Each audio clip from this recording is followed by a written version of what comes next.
बोलो श्यावर रामचंद्र भगवान की जय।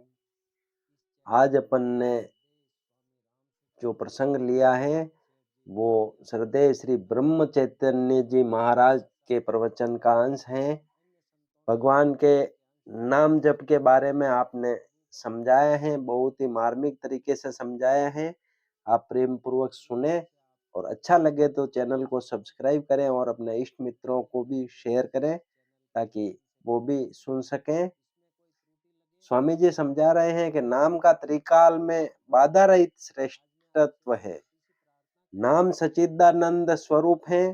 शुद्ध परमात्मा स्वरूप के बिल्कुल निकट यदि कुछ है तो वह नाम ही है। नाम चिन्मय है, उसके आनंद में तूफान आता है और यह सृष्टि उत्पन्न होती है।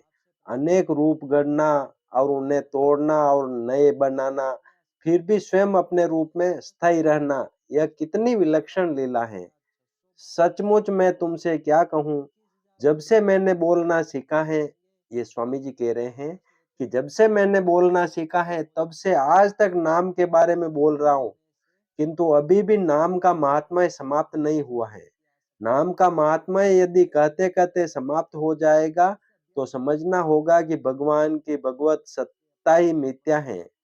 जो नाम में अपने अहम को मिटा पाया वही नाम का महात्म्य समझ पाया है। ऐसा पुरुष नाम के बारे में मूक रहेगा, क्योंकि नाम का महात्म्य कोई कह नहीं सकता या अंतिम श्वास तक नाम का महात्म्य कहता ही रहेगा। नाम का महात्म्य स्वामी जी कह रहे कभी पूरा होगा ही नहीं, क्योंकि उसके बारे में कितना ही कहते रहो वह समाप्त नहीं होता और कितना ही सुनते रहो तृप्ति नहीं होती। नाम स्मरण से सब पाप नष्ट होते हैं। भगवान को भूलना सबसे बड़ा पाप है। नाम से भगवान का स्मरण होता है। नाम वेदों की अपेक्षा भी उपादेय है। क्यों है? जरा सोचें। वेदों से लाभ होने के लिए चारों वेदों का अध्ययन करना होगा। इसके लिए बहुत श्रम और बहुत समय लगेगा। नाम स्मरण के लिए श्रम नहीं करना पड़ता। और दूसरी एक बात है, वेदाध्ययन करने का अधिकार सबको नहीं है, लेकिन नाम स्मरण तो कोई भी कर सकता है। वेदों के मंत्रों का आरंभ ओंकार से होता है, अतः वेदों का आरंभ भी नाम से ही है। नाम तीर्थ यात्रा की अपेक्षा श्रेष्ठ है। अंतरंग में परिवर्तन के लिए तीर्थ यात्रा करनी पड़ती है। उसके लिए श्रम, पैसा, स्वास्थ्य आदि की अनुकूलता चाहिए। नाम अनायास अंतरंग में परिवर्तन करा देता है। पंढरपुर जाकर यदि कोई नाम स्मरण करना नहीं सीखता है तो वहां जाना ही व्यर्थ है। नाम लेने की प्रेरणा प्राप्त होने के लिए ही वहां जाना जरूरी है। नाम समस्त सत्कर्मों का राजा है। सत यानी भगवान। उसके पास पहुंचाने के लिए जो कर्म है वही सत्कर्म है। अन्य कई साधन भगवान के समीप टेढ़े मेढ़े रास्ते से ले जाते हैं। नाम तो सीधे भगवान के पास पहुंचा देता है।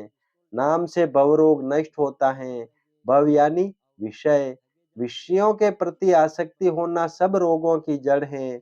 नाम लेने से भगवान के प्रति प्रेम भावना निर्माण होती है। अन्य विषयों की आसक्ति अपने आप छूट जाती है, अतः दुख नष्ट होता है। सिवाय इसके भगवान आनंद रूप हैं। उसे नाम स्मरण की रस्सी से मजबूती से पकड़ कर रखेंगे तो दुख वहां कैसे रह पाएगा। अब स्वामी जी कहते हैं कि जिसे आनंद चाहिए वह नाम स्मरण करे।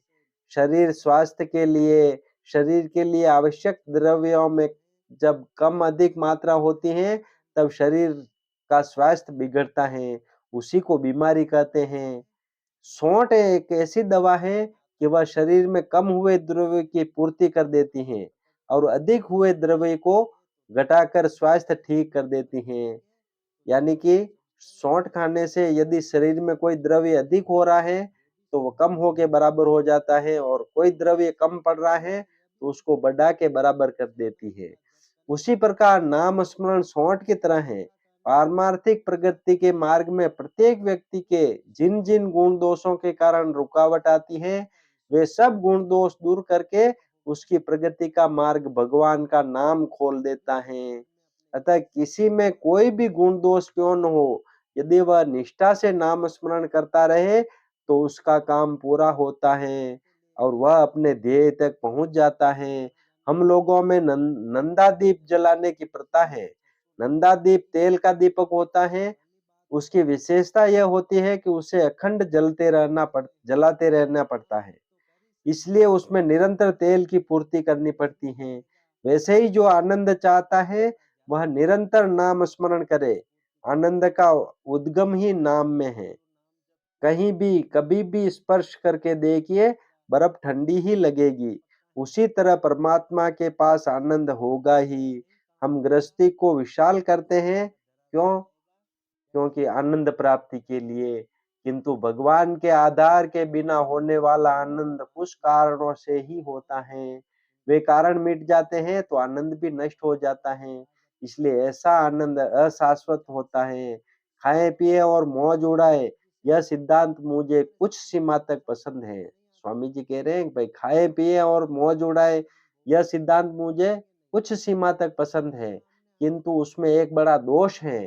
दोष यह है कि यह देह शुद्धि पर आधारित है, अतः वह हमेशा के लिए टिक नहीं सकता, क्योंकि जो स्थिति आज है वह कल नहीं होगी, और वह यदि बिगड़ गई तो इसका मजा ही किरकिरा हो जाएगा।